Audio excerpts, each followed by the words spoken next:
今天我非常高兴，陪同53位立法会议员来到河套香港园区，亲身了解园区的发展近况以及未来的工作计划。立法会议员们参观了已经落成的师实验室大楼、人才公寓、供电设施等，并且同已经进驻园区的公司做了交流。这次实地考察有助日后审议相关的政策以及资源的拨款。议员们在考察过程中提出了很多极具建设性的意见，充分体现了行政、立法機關攜手推動創科發展的決心。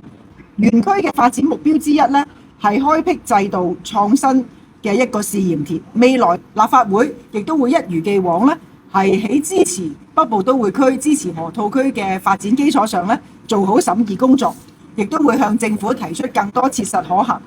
真係幫到河套區北都企業嘅建議，推動河套區更好咁樣發展。